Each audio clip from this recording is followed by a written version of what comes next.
வருகின்ற 19/4/2024 தேதியன்று தர்மபுரி நாடாளுமன்ற தேர்தலில் போட்டியிடும் தமிழர் மக்கள் கட்சியின் வெற்றி வேட்பாளர் பார்த்தசாரதி அவர்களுக்கு கிணற சின்னத்தில் வாக்களிக்க தமிழர் மக்கள் கட்சியின் சார்பாக இங்கே நாங்கள் உரையாற்றிக் கொண்டிருக்கிறோம். வாக்காளர் பெருமக்களே, சிந்தித்து பாருங்கள். முப்படை நடத்தி ஈன விடுதலைக்காக போராடிய என் தலைவன் பிரபாகரன் வழியில் வந்த எங்கள் கட்சி தமிழர் மக்கள் கட்சி ஒவ்வொரு நாளும் தமிழ் இனத்திற்காக 37 ஆண்டு காலமாக காட்டிலே வாழ்ந்து தமிழ் இனத்திற்காக தன்னலமற்று குரல் கொடுத்த என் தலைவன் வீரப்பன் வழியில் வந்த கட்சி தமிழர் மக்கள் கட்சி. மக்களுக்காகவே பல முறை சிறை சென்று மக்களுக்காக உயிர் தியாகம் செய்த எனது தலைவன் குரு அவர்கள் வழியில் வந்த கட்சி தமிழர் மக்கள் கட்சி. ஈன விடுதலைக்காக போராடிய 40 ஆண்டு காலம் ஈன விடுதலைக்காக போராடிய என் தலைவன் பிரபாகரன் வழியில் வந்த கட்சி தமிழர் மக்கள் கட்சி. அங்கே 1983 வருடம் முதல் 2009 வருடம் வரை ஈன விடுதலைக்காக பல்வேறு உயிர்களை இழந்த என் இன மக்களை கொன்று குவித்த காங்கிரசுடன் கைகோர்த்த திராவிட முன்னேற்ற கழகத்திற்கு உங்கள் வாக்கா? தமிழ் இனத்திற்காகவே பாடுபட்டு கொண்டிருக்கும் தமிழர் மக்கள் கட்சியின் வெற்றி வேட்பாளர் பார்த்தசாரதிக்கு உங்கள் வாக்கா? இன்று திராவிட முன்னேற்ற கழகத்தின் ஆட்சி பொறுப்பில் இருக்கின்ற முத்துவேல் என்கின்ற கருணாநிதி ஸ்டாலின் என்பவர் சட்டமன்ற தேர்தலிலே கொடுத்த 520 வாக்குறுதிகளில் எந்த வாக்குறுதியை நிறைவேற்றியிருக்கிறார்? தமிழ் இனத்திற்கு துரோகம் விளைவிக்கிறார், தமிழ் இனத்திற்கு எதிராக செயல்படுகிறார், திராவிட மாடல் ஆட்சி என்று சொல்கிறார். ஆனால் திராவிடத்திற்கும் தமிழகத்திற்கும் என்ன என்று யாரும் எண்ணி பார்ப்பதில்லை. இன்று செந்தில் பாலாஜி அவர்கள் சிறையிலே உள்ளார். செந்தில் பாலாஜிக்கு ஏன் பிணை கிடைக்கவில்லை என்றெல்லாம் நீங்கள் சிந்தித்து பார்ப்பதில்லை. செந்தில் பாலாஜியை என்ன கட்சித்தீவை மீட்பதற்காக போராடி வழக்கு போட்டார்களா? அல்லது ஈழ தமிழர்களுக்காக உயிர் போராடியதற்காக வழக்கு போட்டார்களா? தமிழக மீனவர்களை மீட்பதற்காக வழக்கு போட்டார்களா என்றெல்லாம் சிந்தித்து பார்க்க வேண்டும். எங்கு பார்த்தாலும் ஊழல், எதிலும் ஊழல், ஆளுங்கட்சி ஊழல், மோடி அரசு ஊழல், 40,000 கோடிகளை ஊழல் செய்ததால் தான் நமது செந்தில் பாலாஜி உள்ளே இருக்கிறார். பிணையில் விடுவதற்கு உயர் நீதிமன்றம் மறுத்து வருகிறது. ஏனென்றால் உங்களை நம்பி வாக்களித்த மக்களுக்கு சேவை செய்யாத நீ எப்படி வெளியில் உன்னை விட்டால் மீண்டும் ஊழல் செய்வாய்? அதனால் உள்ளே இரு, இந்த வழக்கை சந்தி என்றெல்லாம் சொல்லி மாண்புமிகு நீதியரசர் ஆனந்த் வெங்கடேஷ் அவர்கள் அவருக்கு பிணை வழங்க மறுத்துவிட்டார்.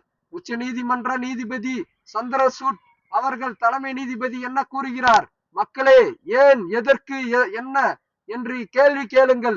நீதிமன்றமே ஒவ்வொரு முறையும் உத்தரவு போட முடியுமா? மக்களே, நீங்கள் வாக்குகளை வீணாக்காதீர்கள். விலை உயர்ந்த அந்த வாக்குகளை, விலை மதிப்பற்ற அந்த வாக்குகளை போலியான ஊழல்வாதிகளுக்கு நீங்கள் அளிக்காதீர்கள் என்று அவர் பலமுறை சுட்டிக்காட்டியுள்ளார். இந்த தமிழக மக்கள் இன்று தண்ணீரின்றி, போதிய உணவின்றி சிரமப்பட்டு வருகிறார்களே, அதற்கு யார் காரணம்? இந்த ஊழல் நிறைந்த திராவிட முன்னேற்ற கழகம் தான் இதற்கெல்லாம் காரணம். 50 ஆண்டு காலம் இந்த ஆட்சியில் நீடித்திருக்கும் திராவிட முன்னேற்ற கழகம் இன்று வரை இந்த மக்களுக்காக என்ன செய்தது என்று எல்லாம் நீங்கள் எண்ணி பார்க்க வேண்டும். நமது தமிழக முதல்வர் முத்துவேல் கருணாநிதி என்கின்ற ஸ்டாலின் அவர் பதவியேற்பு விழாவில் என்ன சொன்னார்? சட்டமன்றத்தில் என்ன பேசினார்? மக்களிடம் வாக்கு சேகரிப்பதற்காக பெண்களிடம் என்ன கூறினார்? நீங்கள் எல்லாம் என்று எண்ணி பார்க்க வேண்டும். இந்த தமிழகத்தில் இன்று ஒவ்வொரு குடிமகனுக்கும் 1,60,000 கடன் இருக்கிறது. அந்த கடன் நீங்கள் பெற்ற கடனா?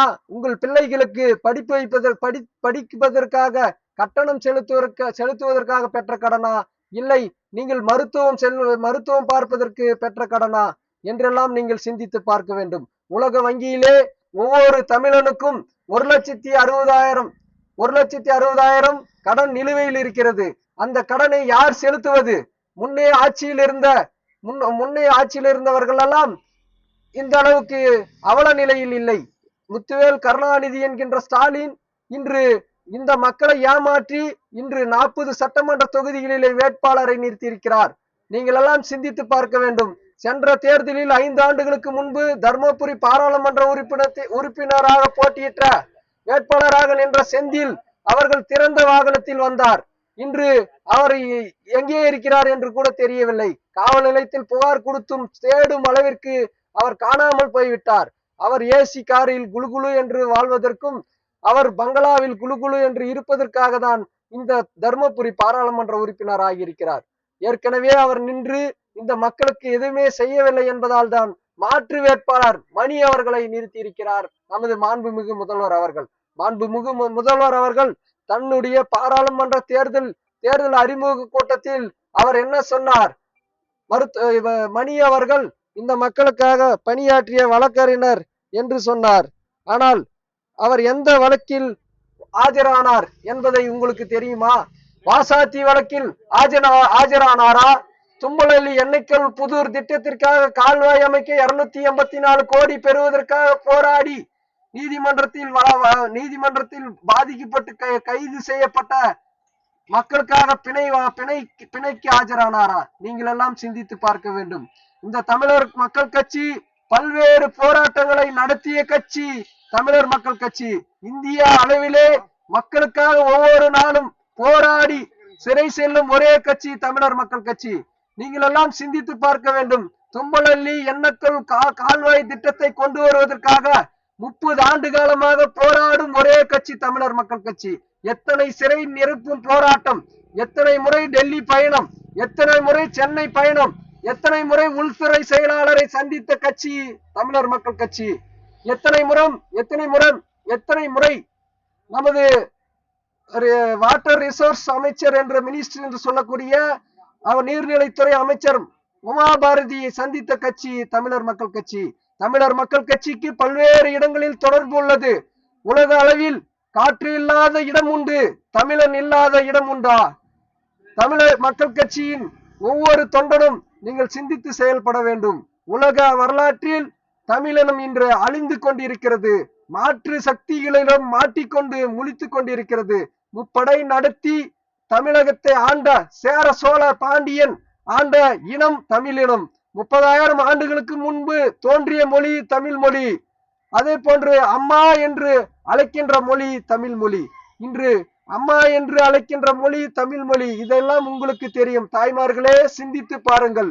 இந்த தேர்தலிலே நீங்கள் சரியான பாராளுமன்ற உறுப்பினருக்கு வாக்களிக்காவிட்டால் அவர்கள் இன்று திறந்த வெளியில் வருவார்கள். நாளை அவர்களை பார்க்க முடியாது. இன்று ஊழல் நிறைந்த ஆட்சி நடைபெறுகிறது என்றால் மக்களே நீங்கள் தான் காரணம். 500 ரூபாய் கொடுத்தால் அன்று வாங்கிய பணத்திற்காக அவர்கள் சொல்லும் சின்னத்திற்காக நீங்கள் வாக்களிக்க தயாராகி விடுவீர்கள். ஆனால் வாக்குடைய விலை என்ன என்று உங்களுக்கு தெரியுமா? மோடிக்கு ஒரு வாக்கு, அதே போல ஸ்டாலினுக்கும் ஒரு வாக்கு தான், இந்த மாவட்ட ஆட்சித்தலைவருக்கும் ஒரு வாக்கு தான், தும்பலி தலைவராகி எனக்கும் ஒரு வாக்கு தான், அதே போன்று எத்தனை கோடி வைத்திருக்கும் அம்பானிக்கும் ஒரு வாக்கு தான், அதே போன்று உலக அழகி ஐஸ்வர்யா ராய்க்கு ஒரு வாக்கு தான், ஏழை மக்களாகி ஆடு மேய்க்கும் உங்களுக்கும் ஒரு வாக்கு தான். அந்த வாக்கை தயவு செய்து விற்பனைக்கு அல்ல, வாக்கு விற்பனைக்கு அல்ல என்று நீங்கள் எழுதி உங்கள் வீட்டின் முன்பு வைக்க வேண்டும். பணம் கொடுக்கும் கட்சிகளுக்கு நீங்கள் துணை போவதால் தான் இந்த அரசு மக்களை சந்திக்காத அரசாக செயல்பட்டு கொண்டிருக்கிறது. ஒரு கிராம நிர்வாக அலுவலரிடம் தும்பலி மக்களுக்கு பெரியார் நகரில் நாங்கள் பட்டா கொடுக்க சொல்லி கடந்த 3 ஆண்டு காலமாக மனு கொடுத்தோம். அதே மாவட்ட ஆட்சித்தலைவரிடம் சென்று மனு கொடுத்தோம். ஆனால் இன்று வரை கண்டு கொள்ளாத இந்த மாவட்ட ஆட்சித்தலைவர் இங்கே செயல்பட்டு கொண்டிருக்கிறார்கள். இங்கே 40 ஆண்டு காலமாக குடியிருந்து வரும் ஏழை மக்களுக்கு இன்னும் இலவச பட்டா வழங்க முடியவில்லை. அரசுடைய கடமை என்ன? அரசுன்னா என்ன? What is mean by government? கவர்மெண்ட்னா என்ன? What is mean by government? Defence of state, welfare of state. அவனுடைய ஃபண்டமெண்டல் டியூட்டி என்னன்னா, அரசுன்றது மக்களுக்கு சேவை செய்யணும், பாதுகாப்பு கொடுக்கணும். இங்கெல்லாம் அது நடக்குதா?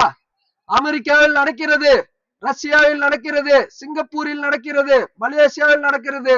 எல்லா நாட்டிலும் ஜனநாயகம் ஓங்கி நிற்கிறது. ஆனால் இங்கே ஊழல் ஓங்கி நிற்கிறது. மக்களே சிந்தியுங்கள்.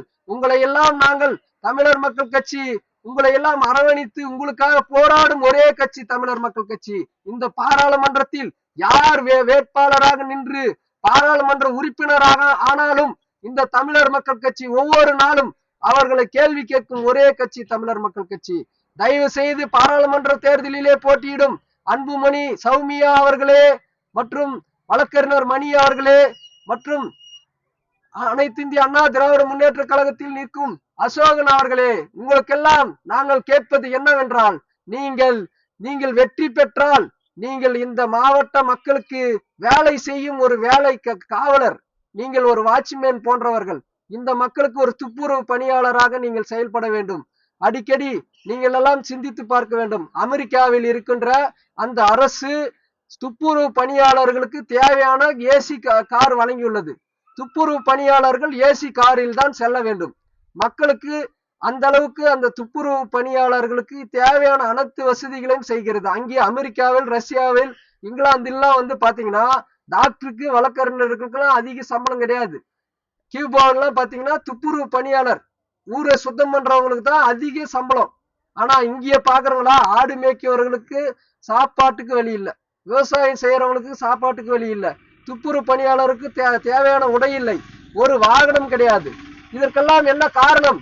சென்ற ஆட்சியிலே இலவச வீடு கொடுத்தார்கள். ஆனால் கடந்த 3 ஆண்டுகளுக்கு முன்பு பதிவேற்ற திராவிட முன்னேற்ற கழகம் இதுவரை மக்களுக்கு ஏதாவது செய்துள்ளதா என்றால் இல்லை. இலவச வீடு இல்லை, இலவச மின்சார வசதி கிடையாது, மக்களுக்கு ஏழை எளிய மக்களுக்கு தேவையான வேலை வாய்ப்பு கிடையாது, ஏழை எளிய பெண்களுக்கு ஏதாவது நிதி கொடுக்கிறோம், வயதானவர்களுக்கு ஓய்வூதியம் கிடையாது.